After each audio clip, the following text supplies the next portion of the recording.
Play you guys a song on my new record. My record's called For All Ears. And I'm looking around, I'm seeing a lot of people with ears, which means this record's for you. It goes like this.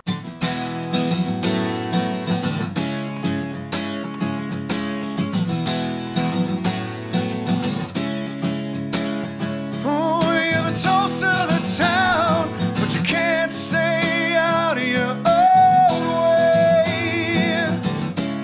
My whole outlook on playing is that it's this outlet, and you know, being able to play music and get out on stage a lot, you know, as often as I do, has proven to be something of a.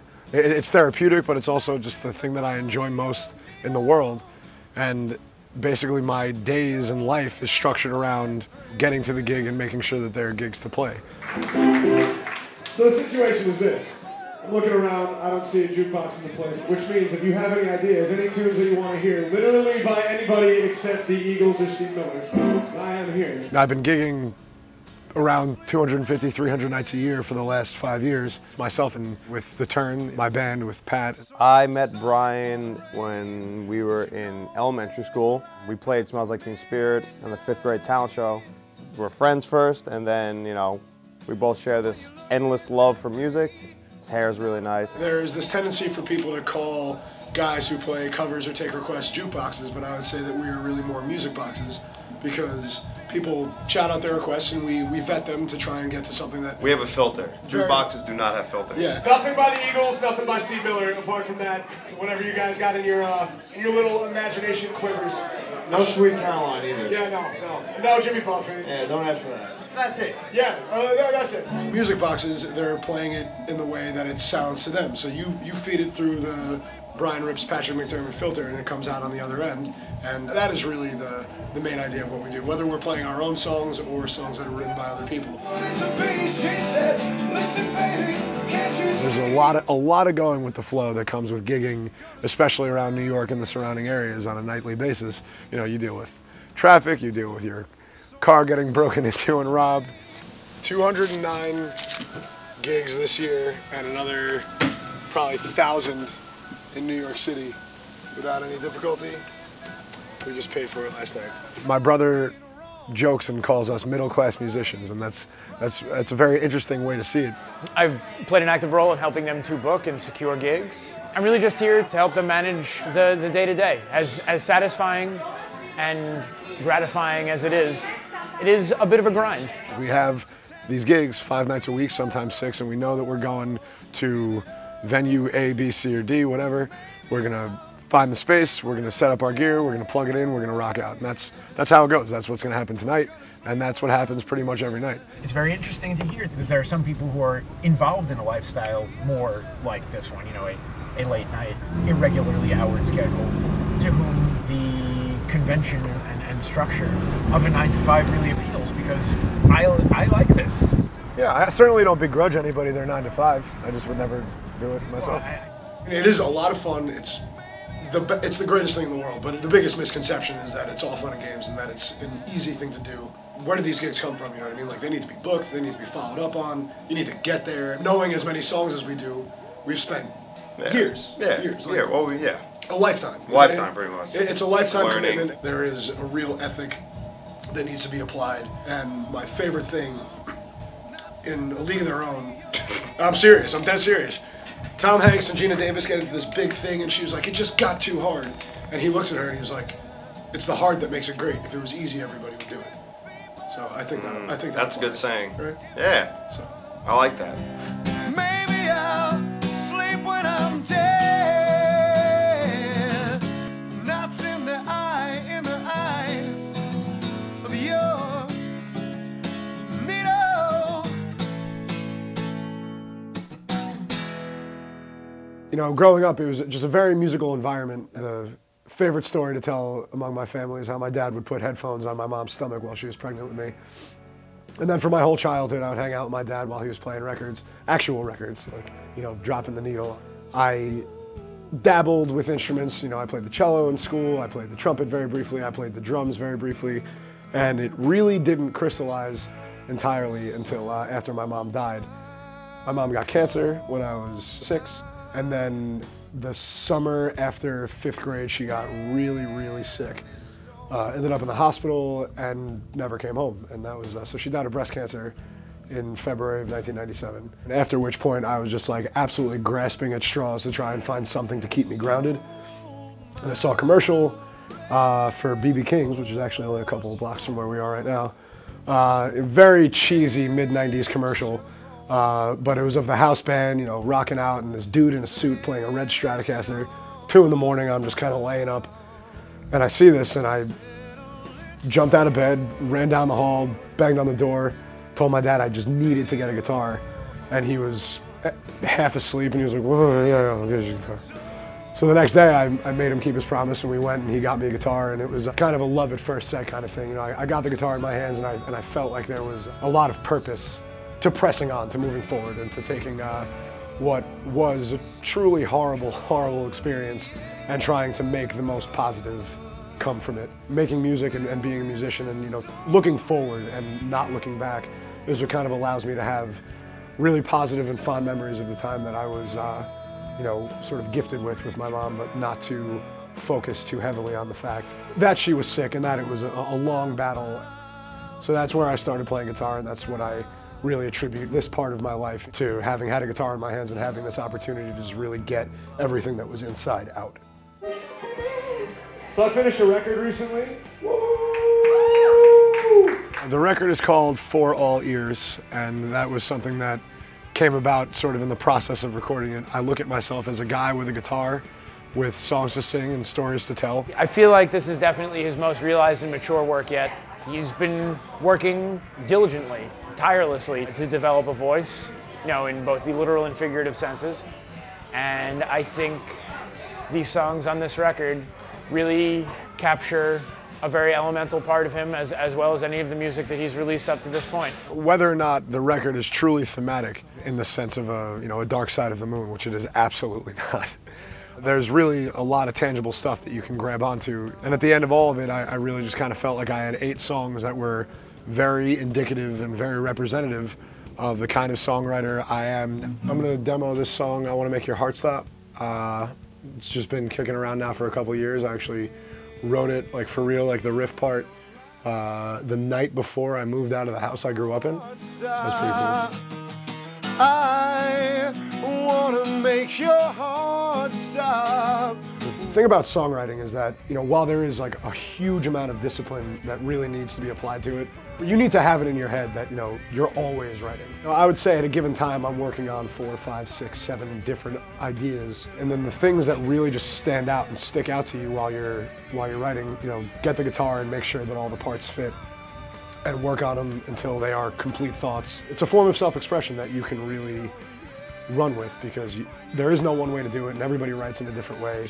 There are times when we get to sit down together and start something from scratch. I'll just say, all right, I'm just gonna do this, and he starts playing something over, and then I'll maybe take what he's playing and sing that as the melody, and then it evolves pretty organically. My least favorite word is organically, but I find that a lot of the time when people are asked about or talk about songwriting, that the answers just always come off like extremely pretentious. I know. And then you just end up saying the same shit because it's. All right, it's hard not to. Yeah. When talking about your craft, your art, your artwork, the forbidden craft. What is art? Are we art?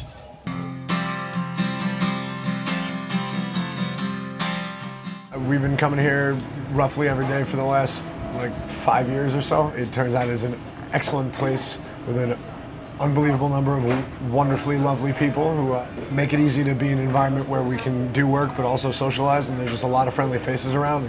Before I started playing music full time, I was a waiter and a bartender, and I lost both my jobs in the same day. And this is kind of became the home for, you know, coming in, gathering thoughts early in the day, drinking a lot of coffee, and just sort of pounding the pavement, making a lot of phone calls and sending emails to try and book gigs. Because once I decided that I wasn't going to go and find a new job at a restaurant, I needed to make sure that I could actually make a living playing music.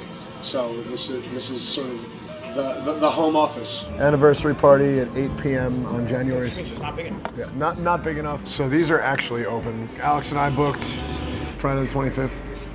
So I guess that would be the 8th. Booking gigs at this point has gotten to be something more of a maintenance and upkeep kind of thing because we have several steady rotating gigs. At the outset, it was a lot of cold calling, a lot of taking no for an answer and just moving on to the next one. You know, he would compile lists, hundreds long of bars and other type venues. You got to get your name out there. You have to cultivate and develop relationships. It seems to be pretty much straight sales. Tonight will be the 209th gig of 2012. As a younger musician, especially like aspiring performing artist, you know, you sit in your room and you play guitar, you set up all your gear and you're like picturing Madison Square Garden, Nassau Coliseum, Red Rocks Amphitheater, Jones Beach. But that's not all there is. You know, like in real life, as you age and mature and you play more often, you get out on stages, it's actually more places like O'Brien's and J-Mag's and Pig and Whistle. The opportunity is getting out on stage every night. It's not the fact that there is 40,000 people. Even with all that perspective, even being 27 as opposed to being 15, you know, when I think about, you know, all the times I've watched like rock docs and concert footage with like, you know, the band comes walking out down this hallway into a room full of crowded people who are ready to hear them play, and like I still definitely have designs and fantasies about, yeah, it's fantasy, you know, about just having that opportunity. Oh, what's up, man? Rock and rolling. Yeah, I'm playing in Lynbrook tonight. Oh, yeah? Yeah, Where? at J-Mag's, right next to Angelina's on Atlantic Avenue. Swing in, come have a drink, man. I think there's glass in the, like in the door. Of course there is. Awesome. Whatever, let's go. It's locked. Integral part of literally every day. Gotta get in, gotta get the sweat on, gotta get the energy levels up, and then we will be back out to go straight to the gig. The coolest thing about playing music for a living is that you're playing music for a living. That's, I don't think you can really beat that. But the other thing that's so awesome is just the opportunity to play in so many different environments and meet so many different people and be in so many different elements. Don't take me up, don't take me up. The thing about gigging as often as we do is that you have to pick and choose these moments that really stand out. Yeah. And the things that made it special. The day that was supposed to be the New York City Marathon where we would have been playing, but it got canceled due to the Superstorm Sandy, as they're calling it now. But there were a lot of people in town from all over the world who would have been running, but instead they were drinking. Joe made it rain with the napkins. I had to say Freebird.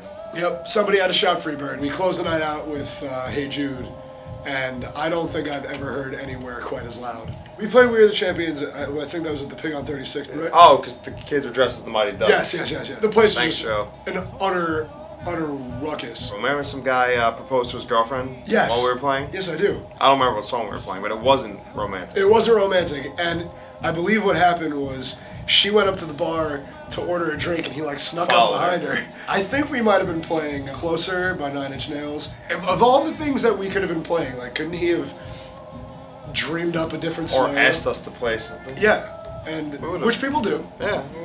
It's my friend's birthday. Can you play Go Away Girl? Of course we can. Yeah, of course we can. Forget your name. I will run till I drop till I'm dead. What do you guys want to hear? I'm really into James Taylor. Okay. No, I'm kidding. Flames. Sometimes people are like, oh, do you look forward to a time when you can gig less? And I say, no, I don't. You know, and you know, while I hope that there's growth and things change, and you know, maybe the type of gig changes, and instead of it being, you know, for 60 people in New York City, it's for 60,000 people in Dubai. Wishful thinking. The motivation to do it, that has to come from within. The desire to be out on stage every night, it burns. And I mean, it's like an overwhelming urge that just needs to be satisfied. Like, and I don't mean to make it sound so sexual. You have the microphone, you have the guitar, and it's this freedom to just get whatever's been going on in your life, or that minute, or that day, or like whatever the time span is. You just get in there and you get it out. That's what makes sure that the calendar stays full, is because I can't not have that outlet. Because on nights when we're off, when we weren't supposed to be, miscommunication, conflict, cancellation, whatever it is, you know, those times, those things do happen, and then I'm just all pent up and I just want to get out on stage and I want to get it out. The release of this energy, of this, it's creative energy, it's physical energy, it's just the whole culmination of all the things that I want to be doing are on stage for those 3 hours or, however long the period of time is. How do I do it? It's like, how would I not do it? I couldn't possibly imagine doing anything else with my life. Carry it all and I won't forget your name. Carry it all. David, what kind of you? Yeah, Pat sings that piece of shit. So.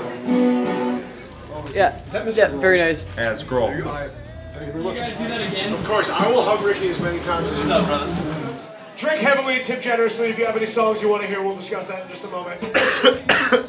Damn it. Damn it! Whatever that is coming out, by the way. It's phlegm. You want to talk about my Ricky Martin obsession? Yeah.